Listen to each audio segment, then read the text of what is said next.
now we're getting set for our 5th bout here tonight. Now we had a couple that were scratched, so it looks like we're moving down to Caleb Ellis from Team Tucker, and over on the other side will be Logan Somoskey. Logan Somoskey in the blue. So Logan Somoskey, as you said, fighting out of the blue corner. It'll be Caleb Ellis fighting out of the red corner here in our 5th bout. And this will be 3 one-minute round matches for these 2 young men.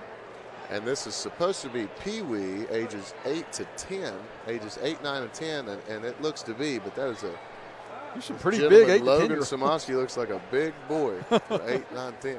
That's what I was thinking whenever they came out. I was like, I had to double check. Yeah. Like, it's pretty big kids for that age division. It looks like we have one that's in the ring, and out of the red corner, looks like Ellis had to exit momentarily. Again, maybe some of the similar issues Yarborough had with his equipment in the last fight. Yeah, we're going to have to look into that, see what's going on here. Yeah, because obviously if things aren't tied the right way, especially with headgear, you're looking at a lot of issues. And we did notice Yarborough did have some issues with his headgear in the last fight, just trying to keep it on or keep it straight. Had to have a moment where he had to go to his corner to get it adjusted. So I imagine those would be uncomfortable being on so tight, but there's obviously a reason why it's on that way, so that you're not looking inside of your face gear after a hard left or right. You're right. That may have been one of the issues, because as you said, that headgear did give him a little trouble. Or who knows, it may be the icing technique we discussed earlier as well. Well, now here he comes out of the locker room. Again, Logan Somoskey already in the blue corner. Caleb Ellis approaching towards the red corner for our 5th amateur fight here tonight. Again, originally had 8 scheduled, but we had 2 that dropped out earlier today. And I believe that all 13 of our professional fights are still on as scheduled, unless we have something that occurs between now and then. If so, then we'll pass that along to you. And again, I believe it seems to be Caleb Ellis, and perhaps both of them are from Team Tucker. And both of these young men look not so young, do they? No. Okay, I was making sure we had the right names just to be sure, because like you said, I was like, these look older than the age division.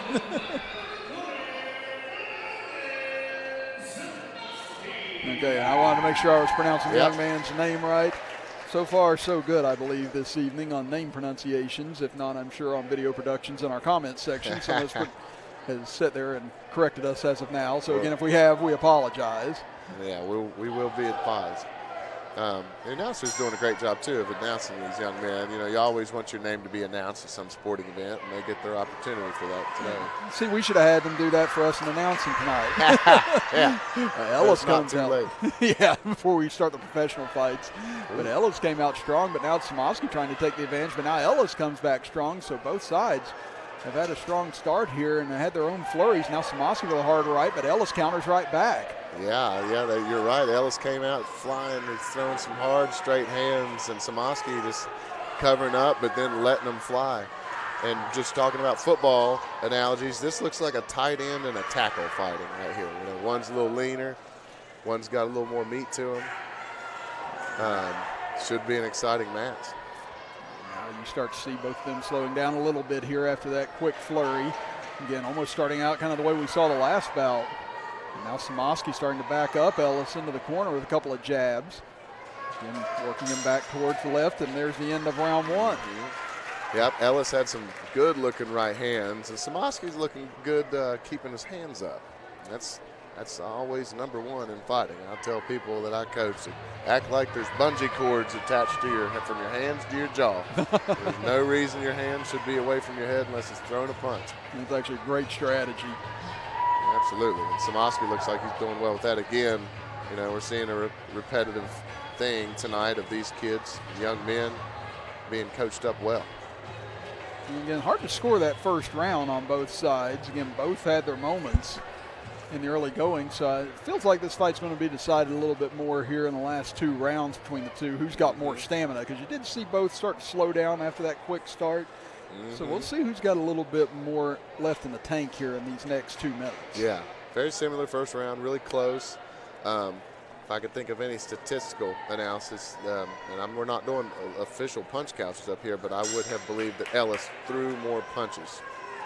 Not necessarily any more damaging, just more bullets fired. Now we start round 2, and both come out strong once again in the early parts of the round. Again, just 1-minute rounds for both sides, but now Ellis taking the upper hand here, going after Somoskey. Now Somoskey comes back with a left, starting to back up Ellis once again. That was a nice flurry by Ellis. That was probably a 10-punch combination. Ooh, and he caught him with another right hand. Well, that was a strong right to the right side of Somoskey's face, but Somoskey trying to answer back here. Again, this has just been counter on both sides here in these 2 rounds thus far. Somoskey's still coming at him though. Somoskey's, Ellis is hitting and he's shuffling away, and Somoskey's chasing him down and just delivers another hard right hand. And now Ellis looking back over towards his corner, perhaps stumbled a little bit after that right hand. Somoskey moving in, Ellis able to fend him off. But now Somoskey comes into the body, got him on the side of the head as well. Ellis is starting to turn down his motor a little bit right as Somoskey's picking his up. Adjusts his headgear for a moment, they square back up. And final stages of round 2, and once again, tough round to call. Yeah, that one was really close. We were talking about the punch count on the first one. That one seemed to be a little more even. So it looked like Somoskey kind of picked it up and matched Ellis's intensity. Yeah, it felt like Somoskey landed some of the more severe blows in that round. We saw Ellis stumble a little. Yeah, there was a clean right straight, I believe, from Somoskey. Is notable in that round as I'm thinking about it. And then Ellis, he threw that 10-punch combination that he was throwing fire, which is always hard to handle, especially straight punches. If you land them straight, you've maintained your distance and you're just peppering your opponent. And that's great for the scorecard and tough when you're on the receiving end of that. But Somoskey answered well and hunted him down through a couple solid hard right hands. Well, now after you've had 2 somewhat even rounds here, you've got to figure whoever comes out, throws the most punches, connects most here, maybe he's going to get the decision. I would agree, yeah. So Somoskey comes at him first. Ellis delivers back, answers back with some hard punches thrown, and he's still coming. And this is the way the first 2 rounds started, with Ellis being the aggressor and Somoskey winning later in the round. Let's see if Ellis can sustain it this time. But now Somoskey's trying to back him up once again.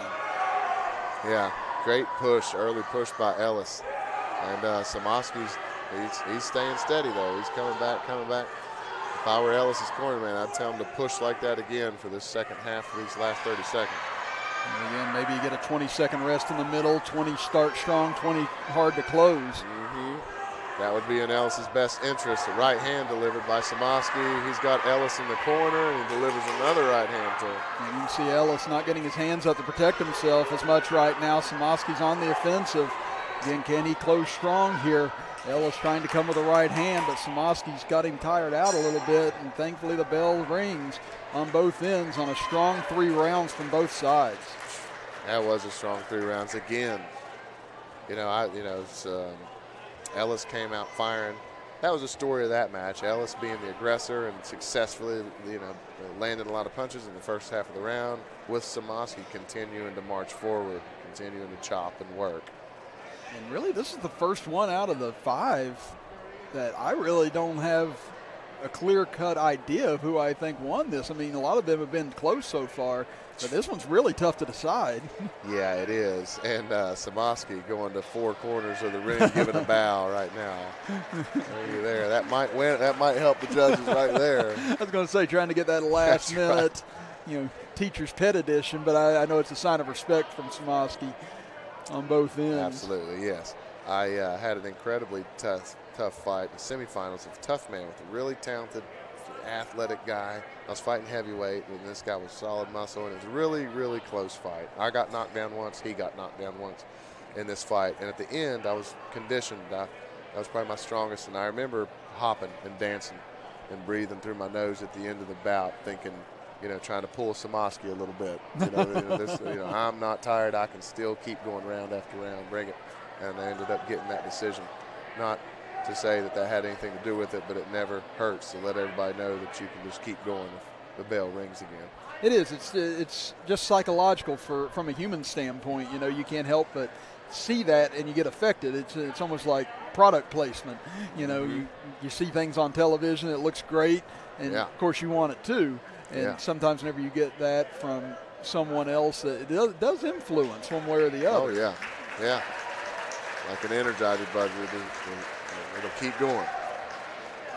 Let's see here as the judges turn in their cards, and now the PA man will announce our winner as both sides get a round of applause. But as we said, really close call here, and they give it to Somoskey.